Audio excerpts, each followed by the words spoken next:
त्यामध्ये नाही होत, आपण संसारामध्ये दिवाण होऊन जातो, नाही का?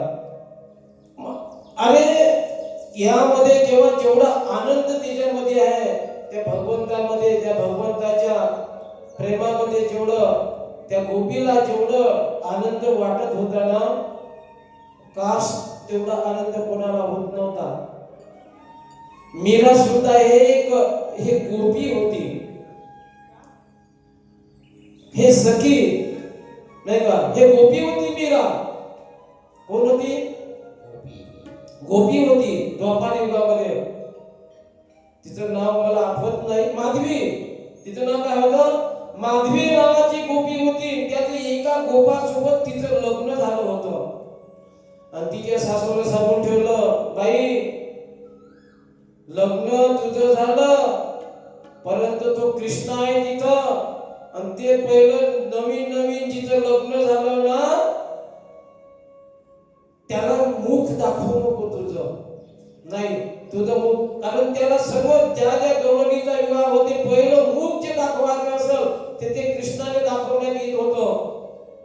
कारण गवळणी शिवाय कृष्ण अधुरा होता, कृष्णाशिवाय गवळणी अधुऱ्या होत्या. म्हणून लग्न झाल्याबरोबर मुख कृष्णाला दाखवायचं.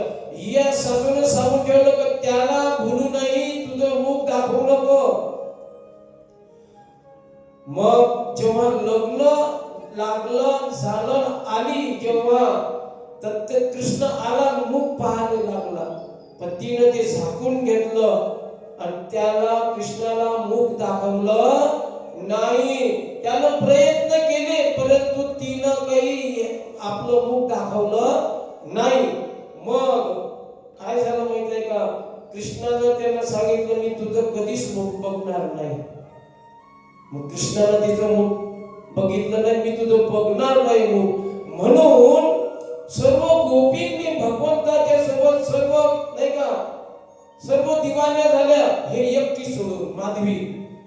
मग आता इच्छा होती, हिला समजलं कृष्णाला जर आपलं मुख नाही, कारण कृष्णासोबत आपण काहीच करू शकत नाही, कृष्णाचा आपण दिवाने होऊ शकत नाही, आपण आता इथून वंचित राहणार आहोत. तिला दुःख भेडसावत होतं त्यावेळेस माधवीला. मग आता काय करावं, आपण काय केलं म्हणजे आपलं मुख पाहिजे. हा, त्यानं भरपूर प्रयत्न केले, परंतु त्यानं मुख काही बघितलं नाही. मग शेवटी तिची इच्छा अपुरी राहिली. पण भगवंताला कृष्णाला सांगितलं, मग तुझं मुख मी या जन्मात तरी नाही, पण पुढच्या जन्मात अवश्य पाहिल्याशिवाय राहणार नाही. म्हणून भगवंतानं तिला वर दिला होता का कलियुगामध्ये मी तुझं अवश्य मुख तुझ्या हृदयामध्ये मी राहील. त्या माधवीनं कलियुगामध्ये मीरा नावानं अवतार घेतला आणि त्या मीरा नावानं अवतार घेऊन जन्मापासून ते फक्त भक्ती करत होती. कोणाची? भगवान कृष्णाची. ते हृदय पाहिजे. या जन्मात नाही भेटलं तर त्या जन्मातून वर घेऊन ती झाली माधवी. आणि भगवान कृष्णाला किती तिच्यावर प्रयत्न झाले विष देण्याचे, साप तिच्या रूममध्ये सोडला, पण ती कधीही मेली नाही. कारण कोणावर विसंबून होती? भगवान कृष्णावर विसंबून होती. तसंच तुम्ही आम्ही भगवान कृष्णावर विसंबून राहा, तुमचं सुद्धा कल्याण झाल्याशिवाय नाही. त्याच्या नावावर राहा.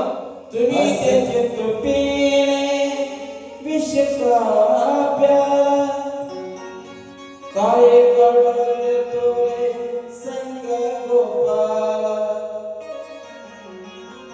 सिर्फ राधा नहीं मेरी रानी, राधा नहीं मेरी रानी, राधा नहीं मेरी रानी, राधा नहीं मेरी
Thank you.